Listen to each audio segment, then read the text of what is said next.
La maison et le garage. La vache qui rit vous donne rendez-vous la semaine prochaine.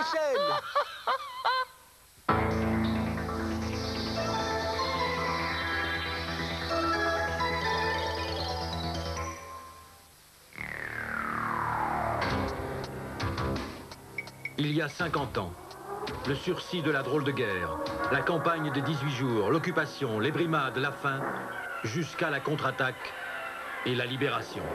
Au cœur d'une guerre qui embrase le monde, 5 ans de la vie des Belges racontés en 75 heures d'émission.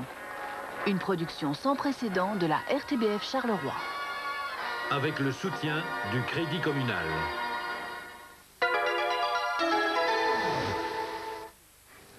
Vous vous souvenez certainement du grand feuilleton Shogun que nous vous avons proposé il y a quelques années. C'était un feuilleton, bien entendu, tiré d'un roman. Et si j'évoque ce feuilleton maintenant, c'est parce que son histoire, son action se déroule exactement à l'époque dont on va parler maintenant dans la deuxième émission de la série de Jean-Antoine, Le Japon, le rêve et l'histoire. Une série qui, je vous le rappelle, vous est présentée maintenant à l'occasion de Europalia. Alors cette époque, c'est le XVIe siècle. En fait, elle va durer de la première moitié du XVIe siècle à l'extrême début du XVIIe siècle. Les Européens découvrent le Japon, les Japonais découvrent les Européens. Ils vont maintenir des grands contacts pendant quelques décennies. Quelques Européens iront s'établir là-bas, et notamment Saint-François-Xavier. Des Japonais viendront visiter l'Europe, et puis tout à coup, à l'extrême début du XVIIe, le Japon va fermer ses frontières, et cela pour 2 siècles et demi. Nous n'y sommes pas encore. Nous allons découvrir maintenant comment était le Japon au moment où les Européens y sont arrivés, et puis nous allons aussi peut-être voir comment les Japonais ont regardé l'arrivée de ces barbares venus de l'Ouest.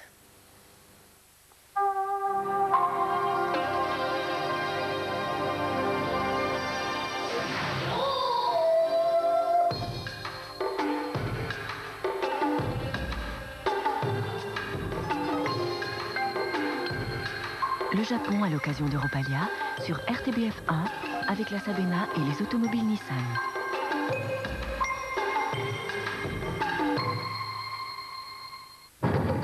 Tokyo, la capitale du XXIe siècle. Le Japon, très certainement le pays d'Asie le plus occidentalisé. 120 millions d'habitants, presque tous habillés comme nous, qui se livrent aux mêmes activités et qui ont les mêmes préoccupations que nous. Difficile d'imaginer qu'il a fallu attendre jusqu'au XVIe siècle pour qu'Européens et Japonais soient enfin en présence les uns des autres. Ce fut un choc, ce ne fut pas une rencontre décisive. L'accueil des Japonais fut spontanément chaleureux. Mais lorsqu'ils prirent conscience de nos arrière-pensées évangélisatrices et mercantiles, ils mirent fin brutalement à notre rêve dominateur.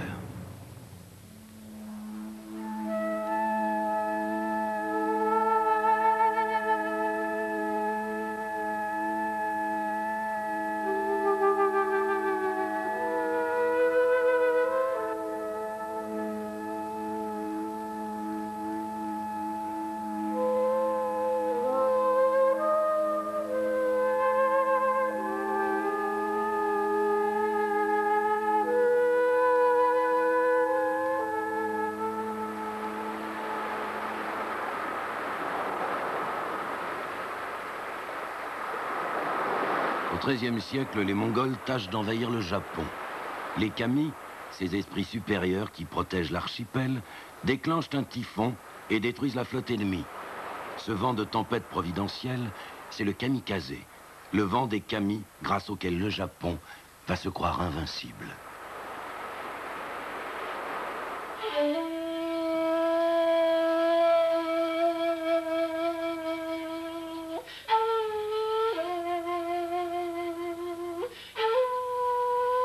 Mais il y a la part des hommes. Et ces hommes ont formé une classe redoutable et prestigieuse. Celle des bushi, que nous désignons d'un terme moins noble, les samouraïs.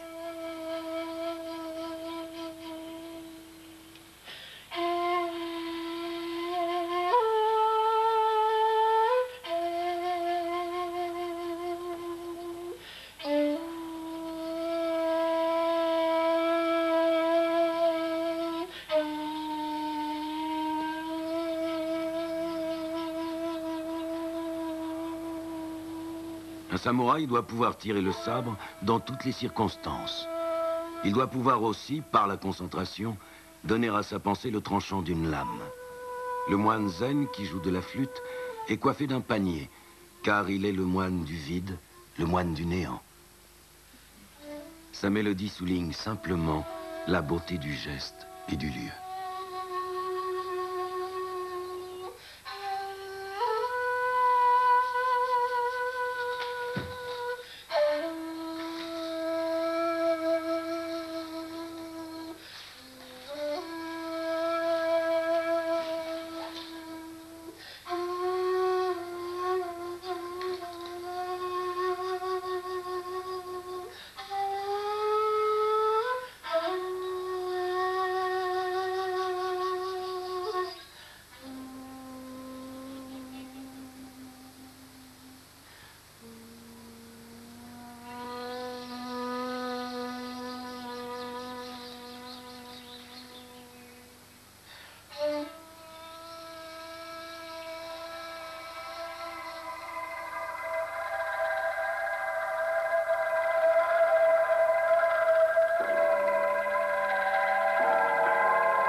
Depuis 3 siècles, c'en est bien fini du Japon paisible d'autrefois. Le rêve est devenu guerrier. Ce Taisho, un général de corps d'armée, se fait habiller rituellement avant de partir au combat. Nous sommes au début du XVIe siècle, à une époque que les historiens qualifieront de royaume combattant, bien qu'il n'y ait pas de royaume dans ce Japon mis à feu et à sang, mais des clans, des familles qui s'arrachent des lambeaux de pouvoir, et au-dessus d'eux, le shogun, un général en chef devenu plus puissant que l'empereur.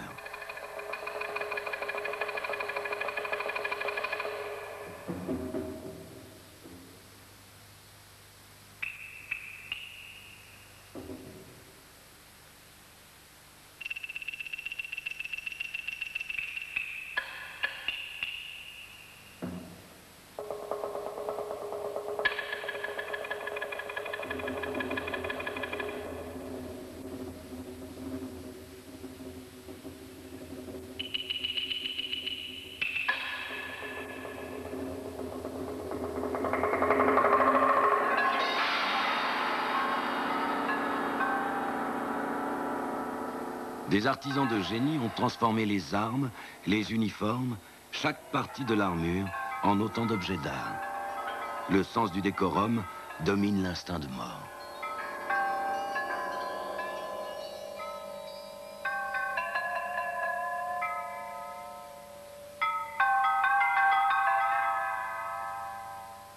Le Taisho mange l'algue et les calamars écrasés qui lui donneront la supériorité sur l'adversaire. Puis il boit le saké, l'alcool des kami, de manière à partager l'euphorie des esprits protecteurs qui lui offriront peut-être la victoire.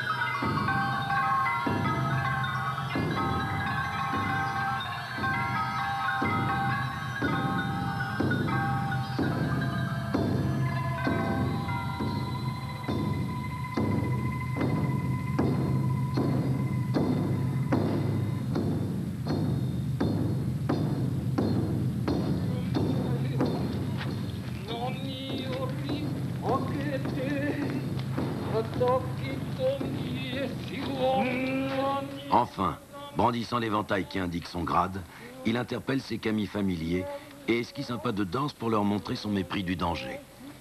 C'est l'occasion également, pensent les militaires, de vérifier le bon ajustement de l'armure.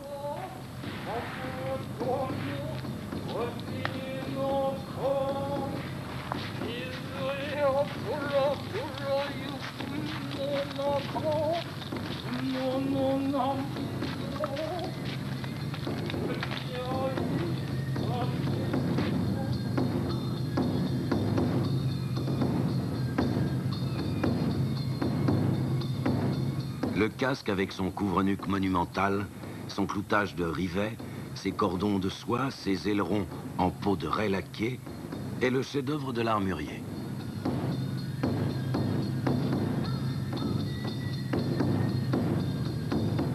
C'est aussi l'orgueil du Taisho, dont les samouraïs peuvent maintenant partir en guerre.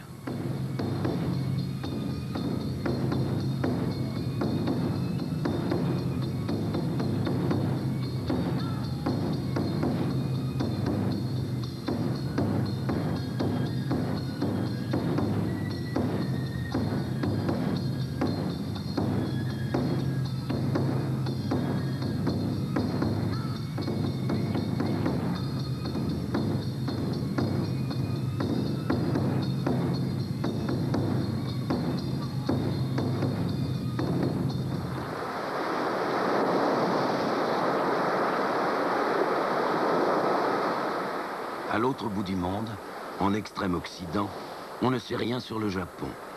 Personne n'a la moindre idée de ce qui se passe sur cette île baptisée il y a longtemps déjà Cipango par Marco Polo. Une île dont les palais prétendument couverts d'or ont fait rêver Christophe Colomb.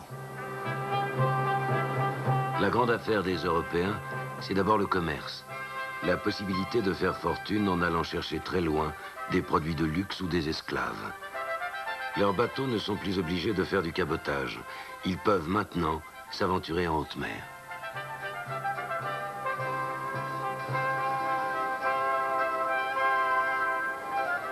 Les cités marchandes se font une concurrence acharnée. Et Lisbonne, sur le Tage, devient l'une des capitales les plus florissantes.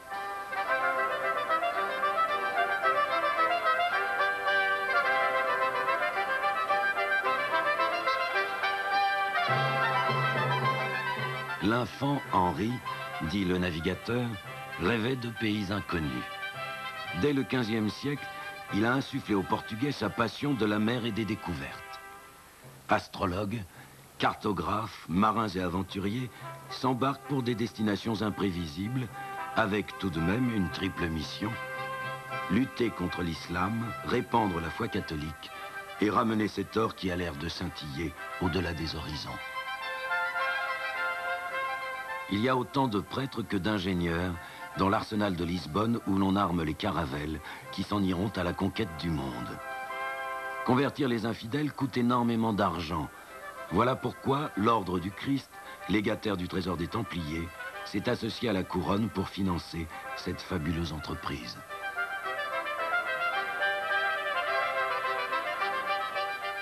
La tour de Belém garde l'estuaire d'où sont partis déjà Vasco de Gama et Cabral. Sur ces murs orgueilleusement ouvragés, les croix, les écussons de cet ordre du Christ qu'on retrouvera en Afrique, au Brésil, en Inde, dans les comptoirs portugais reliés à travers les flots impétueux par des caracs aux mâtures toujours plus imposantes.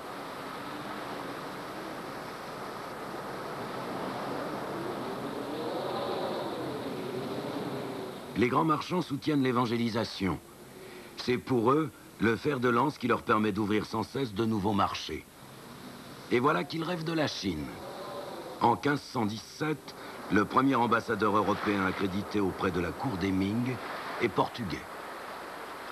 L'Europe se rapproche des îles d'or de Cipango que Christophe Colomb voulut rejoindre par l'Atlantique, sans se douter qu'il se heurterait à un autre continent, l'Amérique.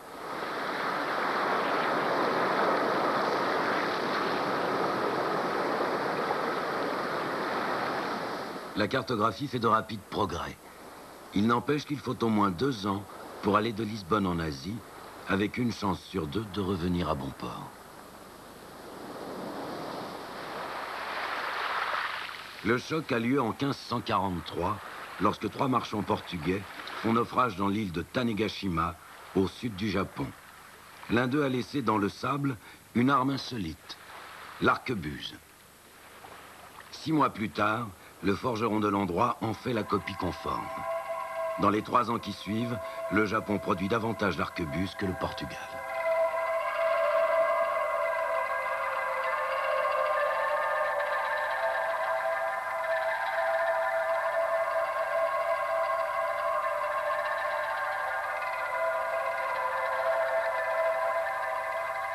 Il suffit de consulter le mode d'emploi qui est alors très joliment dessiné, pour se rendre compte, regardez bien, que les Japonais prennent leurs pieds.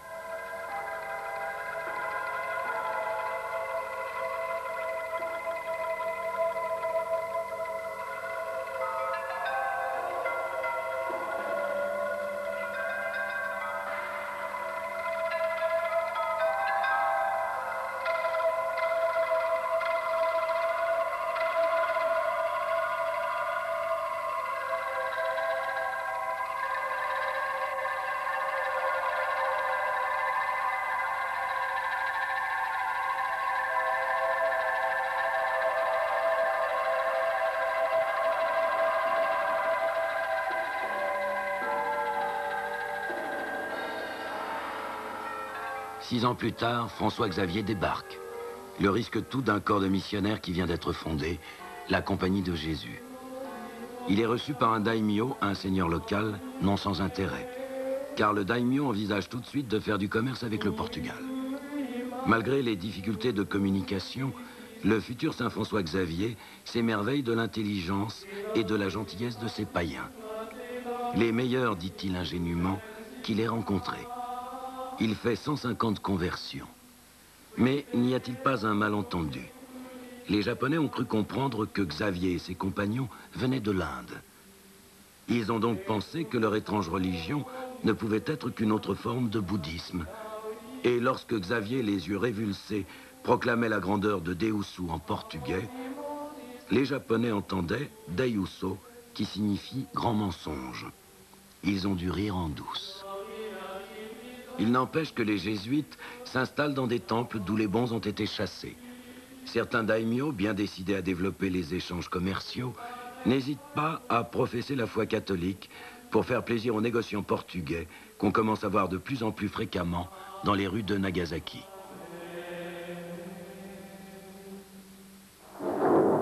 Dans ce pays, où les montagnes crachent du feu en faisant trembler la terre, les jésuites subodorent partout la présence du démon bouddhique. Leur dialogue avec les hommes de Xakka, c'est le nom qu'ils donnent aux fondateurs du bouddhisme, s'annonce des plus difficiles. On peut évidemment imaginer leur perplexité devant une idole comme celle-ci.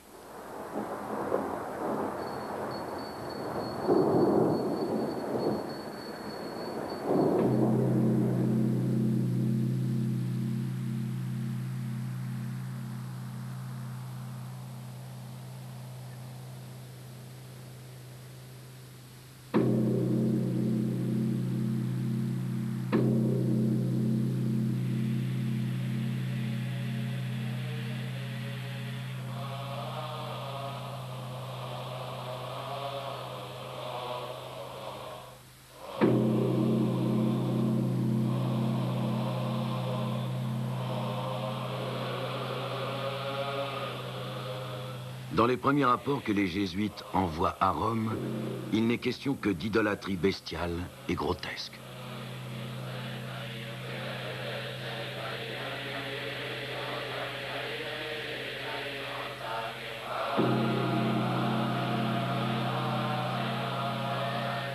Lorsqu'ils se trouveront à Kamakura, devant l'admirable Bouddha de la lumière éternelle, ils commenceront à en savoir un peu plus sur les fondements du bouddhisme.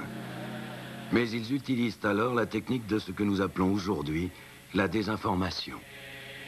Ils font de ce Bouddha austère et serein une femme lascive qu'un peuple impie vient adorer. L'Europe, hélas, va vivre pendant au moins 2 siècles dans cette méconnaissance presque machiavélique d'un Japon arrivé pourtant à un très haut degré de civilisation.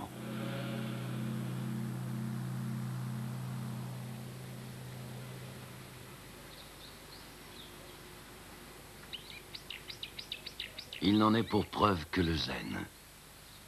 Parvenir à faire le vide en soi pour s'associer à l'infini de l'univers, voilà qui réclame une force spirituelle exceptionnelle et un sens profond de l'abstraction. Le jardin sec est le lieu de méditation suprême. On peut le voir comme une réduction de la mer et des îles. Pour le bonze, il est l'image mentale de ce qui n'a pas de forme, de ce qui s'accomplit au fil du temps dans le silence et la simplicité.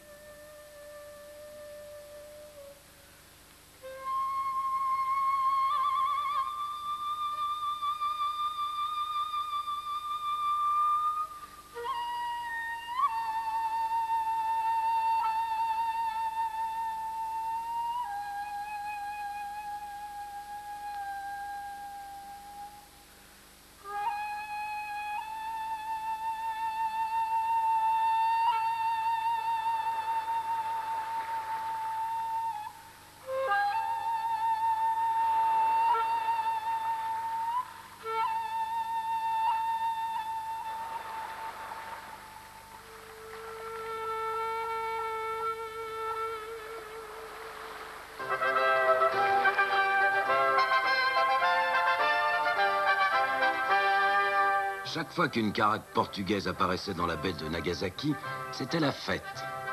Des peintures de paravent nous en laissent un témoignage merveilleux.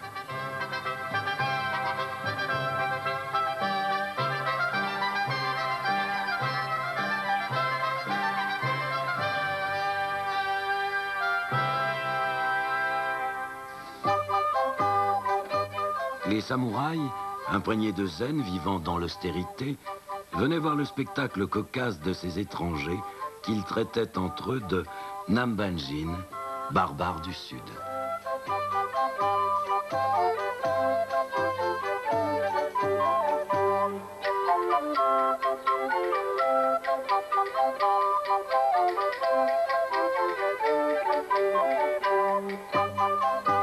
Les prêtres shinto observaient discrètement ces géants barbus accompagnés d'esclaves noirs.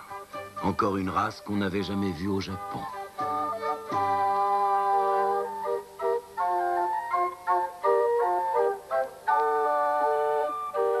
Les culottes bouffantes, les vêtements chamarrés de ces hommes au long nez, installés fièrement sur leurs fauteuils chinois, autant de motifs d'étonnement pour les Japonais qui ne savaient rien sur ces diables venus de l'autre bout du monde.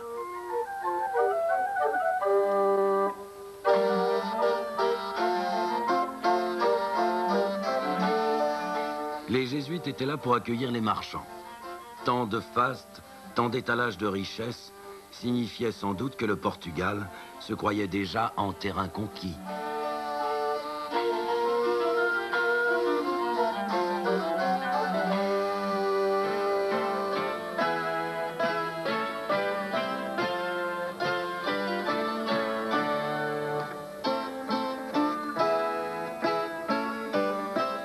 Nous ne savons presque rien sur les artistes japonais qui ont vu et dessiné ces orgueilleux barbares. Mais quelle acuité dans leur regard, quelle profondeur dans l'observation. Notre peinture du XVIe siècle s'était bien gardée de nous montrer nos colonisateurs en action.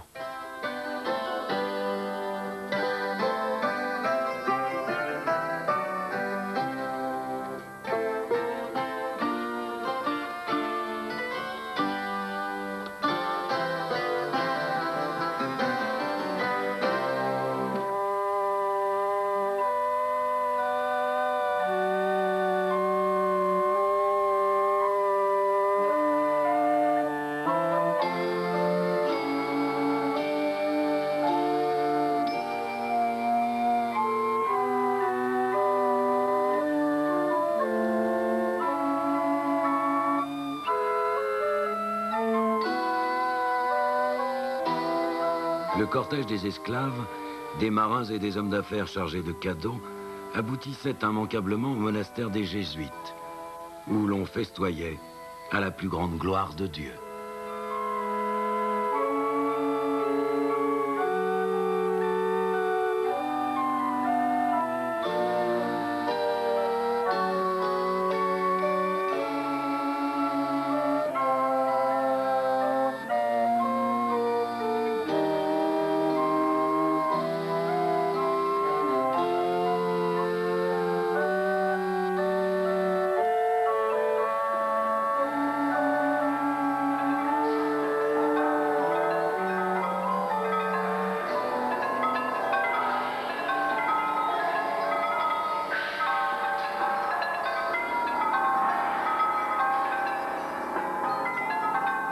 Sauront-ils jamais, les missionnaires et les marchands portugais, qu'ils furent peut-être à l'origine d'un genre théâtral célèbre, le kabuki.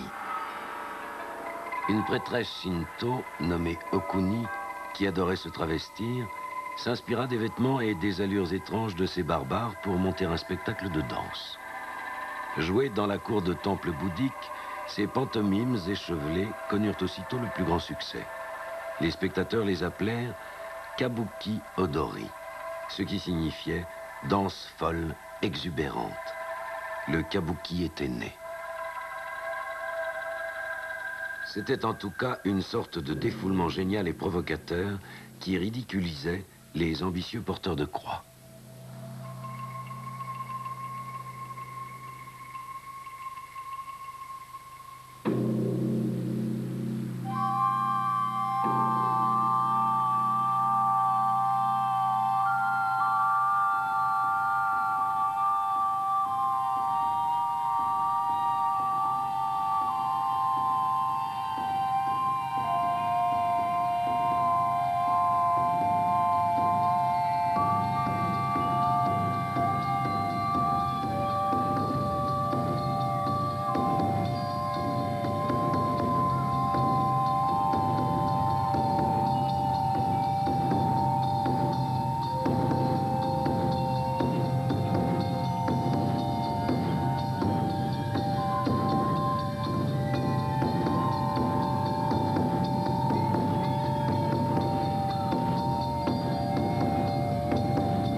Trop audacieuses, ces femmes allaient bientôt être bannies des tréteaux.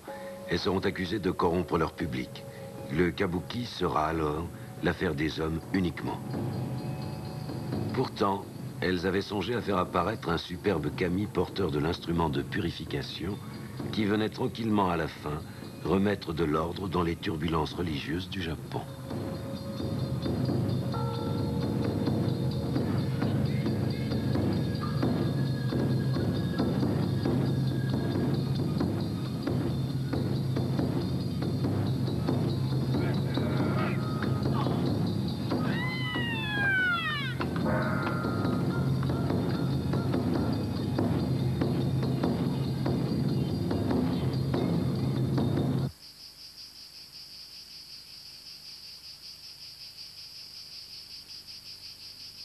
La Compagnie de Jésus tâche, selon une tactique éprouvée, de s'allier à ceux qui ont le pouvoir, les daimyo. Lorsqu'il n'est pas en guerre, le daimyo vit dans ce qui est pour lui le confort et le luxe. Mais les jésuites avouent leur ébahissement lorsqu'ils pénètrent dans les palais et découvrent la table et les goûts des seigneurs qui les accueillent sur leur tatami.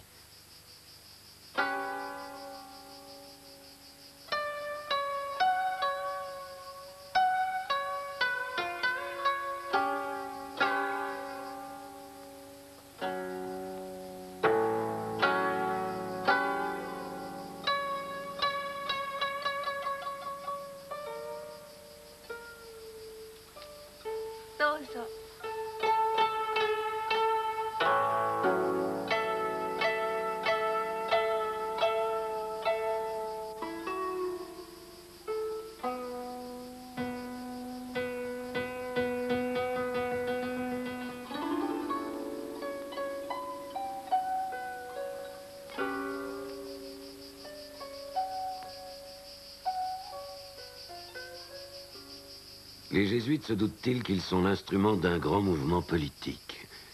Certaines sectes bouddhiques avaient mis sur pied de véritables armées qui menaçaient le gouvernement. Il suffisait donc d'accroître le prestige de la religion catholique pour diminuer l'influence du bouddhisme. Finalement, on n'y va pas de main morte. On brûle temples et moines bouddhiques à Kyoto. La guerre civile s'éteint. Peut-être que devant ces étrangers pleins d'arrogance, les Japonais ressentent plus fortement leur identité et le besoin de refaire l'unité du pays. Oda Nobunaga, fils d'un petit daimyo, devient le grand chef pacificateur qu'il fallait à l'Empire. Pour asseoir son pouvoir, et puisque l'arquebuse modifie la stratégie militaire et impose l'usage de la pierre, Nobunaga se fait construire de puissantes forteresses.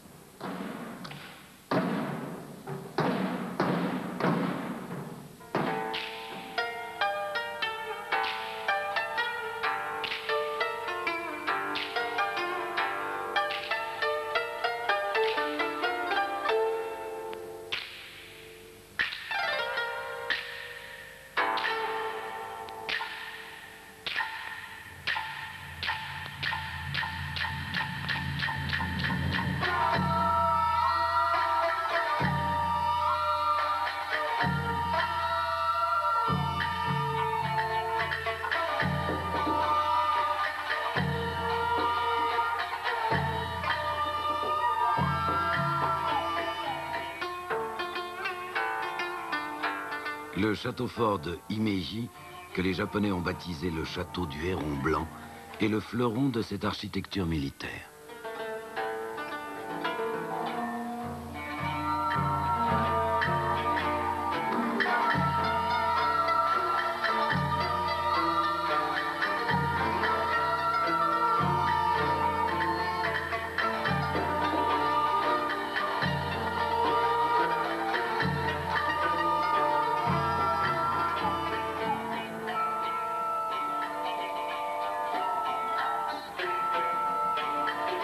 Himeji sera occupé par le successeur de Nobunaga, Hideyoshi.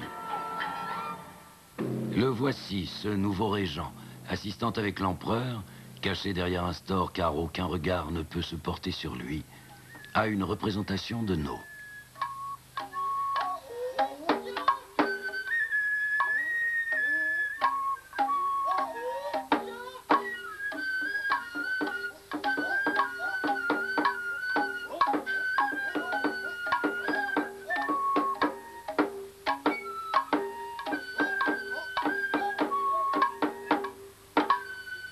des Portugais, dont un fumeur de pipe, parmi les spectateurs.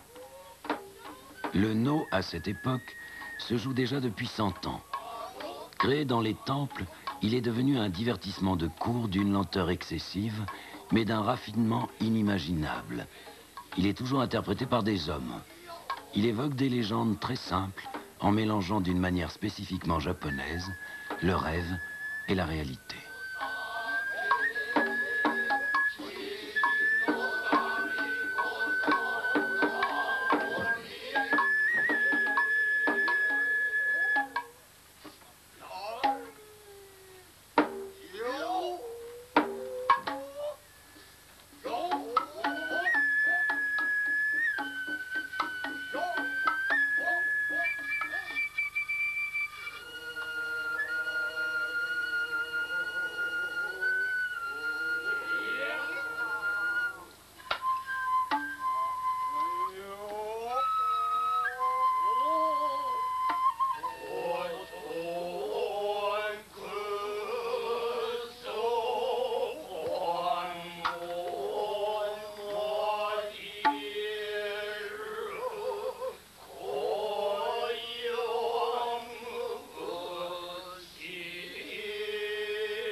Voici l'histoire d'une fileuse de soie qui héberge un soir 2 ascètes des montagnes.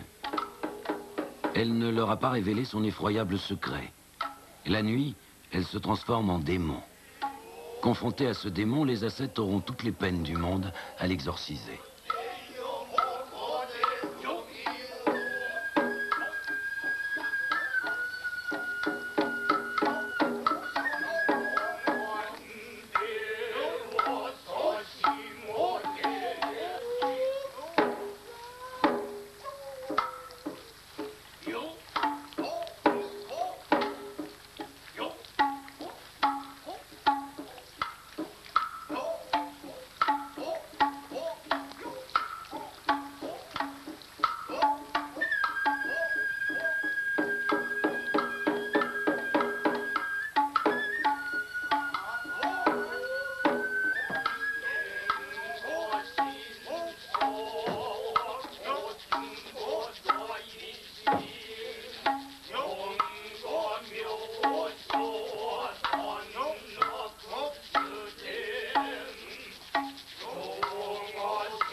Grand amateur de no, le régent Hideyoshi est également passionné par la cérémonie du thé. Cérémonie n'est pas du tout le mot qui convient pour définir l'acte le plus simple qu'un samouraï épris de zen puisse rêver d'accomplir par une belle après-midi d'automne. En japonais, chanoyu signifie tout bonnement l'eau chaude pour le thé. Déjà, sur le sentier qui mène au pavillon, l'invité combat sa honte, oublie son orgueil et est prêt à apprendre tout ce qu'il peut des autres. Telles sont les injonctions de Senno Rikyu, le maître de thé du régent Hideyoshi. Il est remarquable que l'homme le plus puissant du Japon ait voulu, tout au long de son règne, se ménager de tels instants de calme et d'humilité.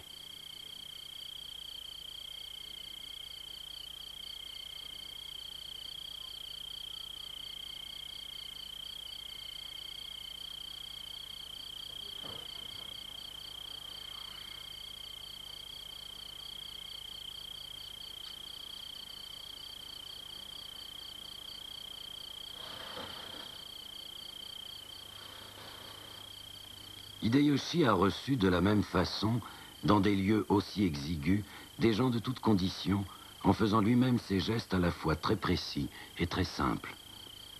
S'il y a un secret dans le comportement des Japonais, c'est ici qu'il faut le chercher. Pas tellement dans le rituel, influencé d'ailleurs quelque peu par la messe catholique, mais bien plutôt dans l'esprit de cette réunion. Nettoyer, par exemple, permet de saisir l'essence des choses, de l'homme et de la nature. Dans cette rencontre fugitive, chacun doit être en accord avec la saison, car elle aussi est limitée dans le temps.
Si l'invité a mis dans son regard et dans sa présence toute l'intensité nécessaire, il arrivera peut-être à l'extase, le wabi, qui est la perception aiguë de l'infinie beauté cachée dans les choses les plus simples. Le jour où le régent Hideyoshi demanda au maître Senno Rikyu quelle était la signification du thé, il lui fut répondu « Le thé n'est autre que ceci. Faire chauffer de l'eau, préparer le thé, et le boire convenablement. C'est tout ce qu'il vous faut savoir. » Vexé, Hideyoshi condamna le maître à la mort rituelle, le harakiri.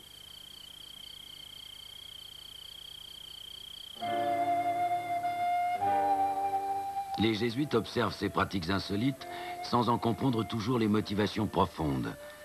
Seul le père Frois, qui passe 34 ans au Japon, se comporte en véritable sociologue. Mais il faudra attendre 300 ans pour pouvoir lire ces comparaisons entre Japonais et Européens.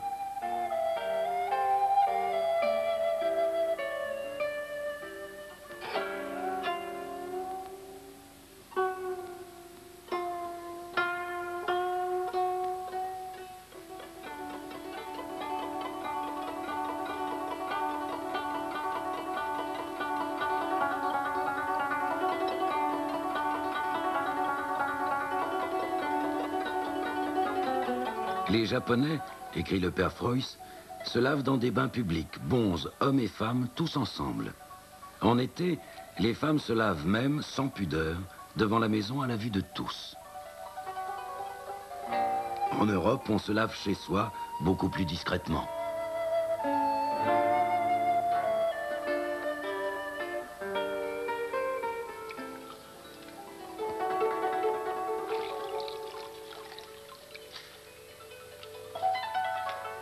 Les Japonaises n'attachent aucune importance à la virginité. Elles peuvent facilement se marier sans être vierges. En Europe, la virginité est considérée comme le plus grand honneur et la plus précieuse fortune pour une jeune fille.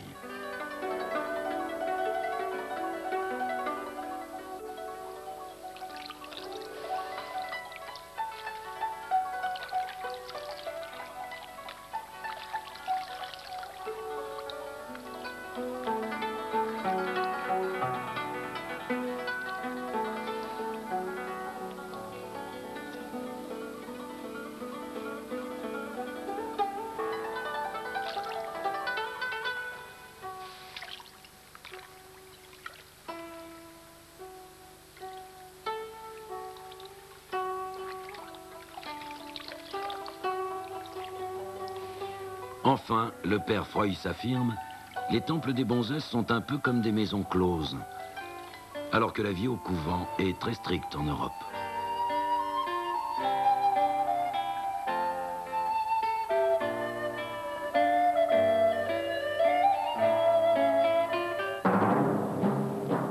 1582, 4 Japonais, accompagnés d'un interprète, sont envoyés par les Jésuites au Portugal.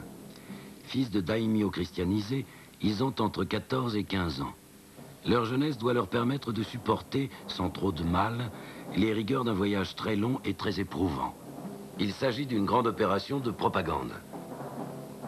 On lit, dans les instructions données par le vicaire général, « Dans les villes où ils passeront, mettez-les en face de ce qu'il y a de plus extraordinaire et de plus impressionnant. » Les jésuites veulent montrer aux Japonais le rôle important qu'ils jouent dans la société occidentale. D'autre part, ils veulent prouver au Vatican et aux puissances européennes qu'ils ont la confiance des daimyo présentés comme les rois du Japon, ce qui était faux, mais parfaitement plausible. En août 1584, plus de 2 ans après leur départ de Nagasaki, les Japonais sont à Lisbonne devant le monastère des Géronimos. Leur initiation commence.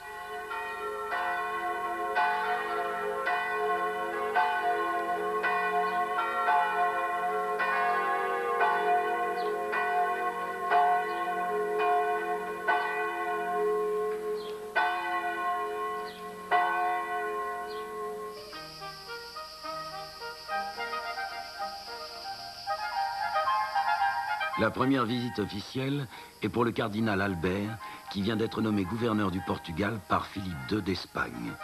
L'événement politique, l'union des royaumes d'Espagne et du Portugal, n'est sans doute pas ce qui intéresse le plus les Japonais. Ils sont reçus au palais de Sintra, dans un décor qui leur en met plein la vue, mais qui ne les impressionne peut-être pas tellement.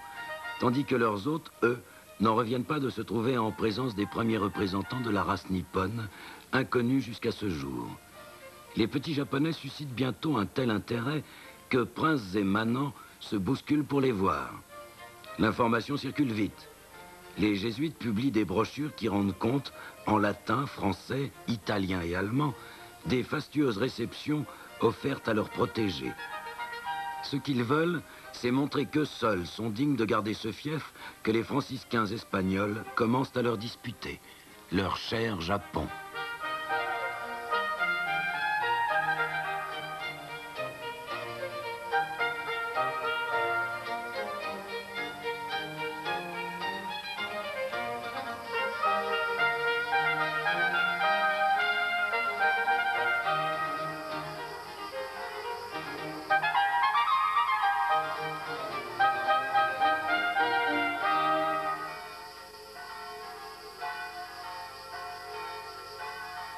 Le grand collège des Jésuites est à Évora.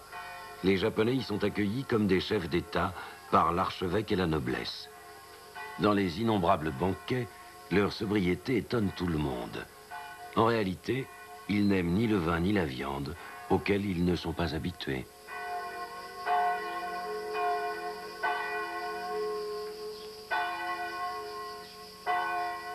Le plus bel effet théâtral est obtenu dans la cathédrale d'Évora.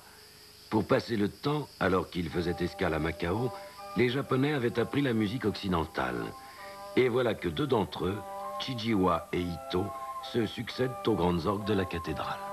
L'assistance en pleure d'émotion.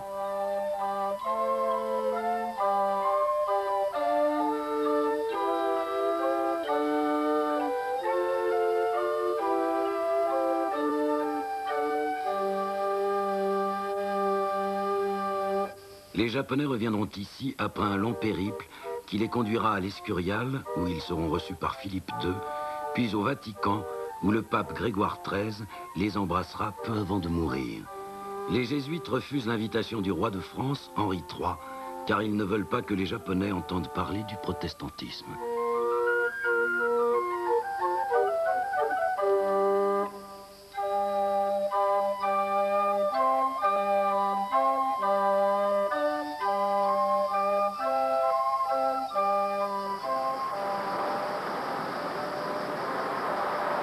En 1586, 4 adolescents japonais, pleins d'usage et raison, s'embarquent pour le long voyage de retour.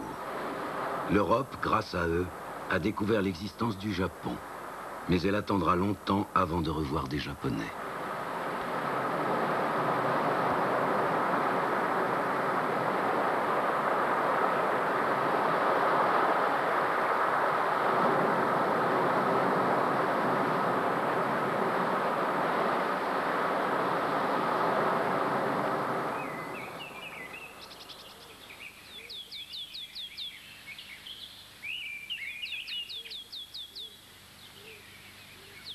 Au Japon, la mode semble être à l'occidentalisation. Pour aller contempler les cerisiers en fleurs, le régent Hideyoshi se fait précéder d'un porteur de chaise et s'accoutre de culottes bouffantes.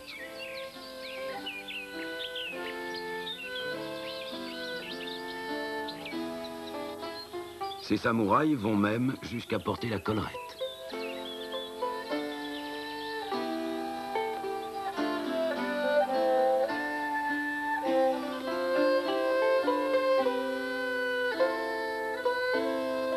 Hideyoshi invite ses 4 compatriotes rentrés d'Europe et ne se lasse pas d'écouter les sons nouveaux qu'ils tirent de leurs instruments exotiques.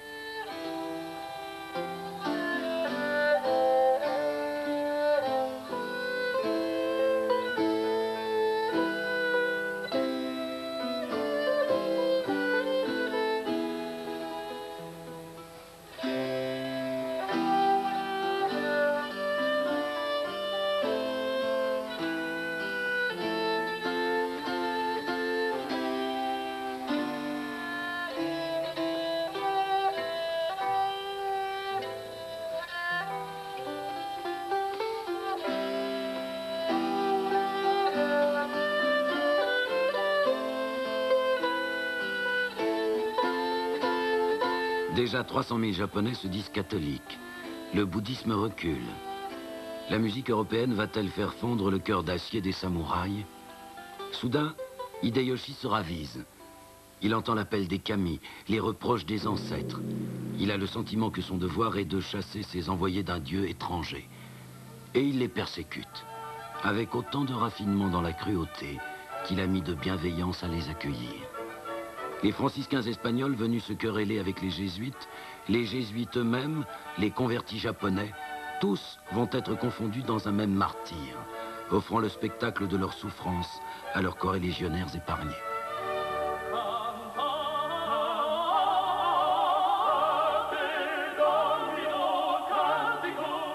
Certains prêtres sont pendus par les pieds au-dessus d'une fosse remplie d'excréments. Leurs bourreaux leur font une entaille dans le front car ils ont constaté que le sang qui s'égouttait pouvait les maintenir en vie plus longtemps. Fous de Dieu, presque tous ces martyrs acceptent leur supplice avec mansuétude. À Unzen, dans le sud, les catholiques sont brûlés vifs dans des sources d'eau bouillante et soufrés. 3000 croyants seront torturés à mort en l'espace de 30 ans. Le rêve de la christianisation s'éteint dans l'horreur.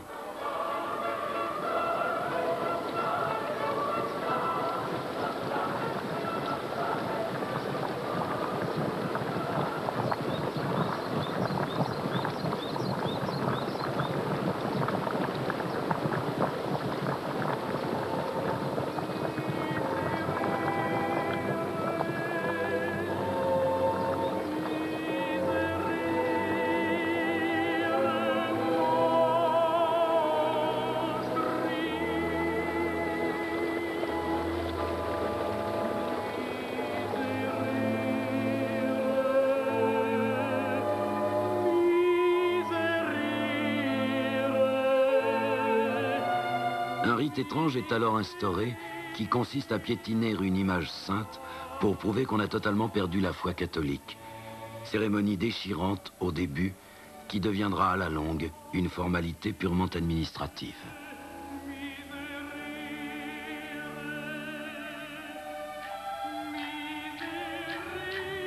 En 1638, les troupes du shogun sont mobilisées pour écraser la révolte de Shimabara.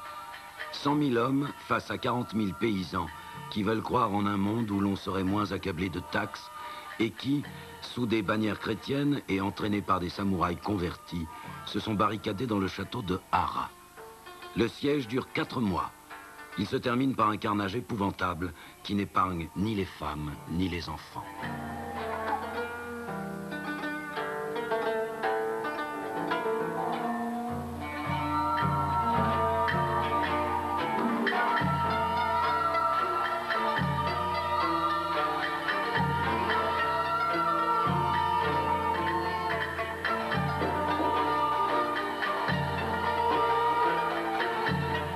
Le château de Hara est sur une presqu'île. Un navire hollandais s'en est approché pour bombarder les assiégés.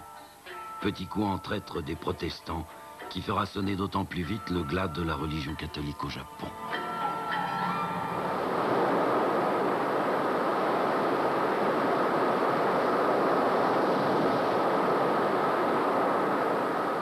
Bientôt, les barbares du Sud vont devoir repartir au-delà de ces horizons d'où beaucoup de rêves s'étaient levés pour s'y évanouir après un siècle de tentation, d'émerveillement et de déception.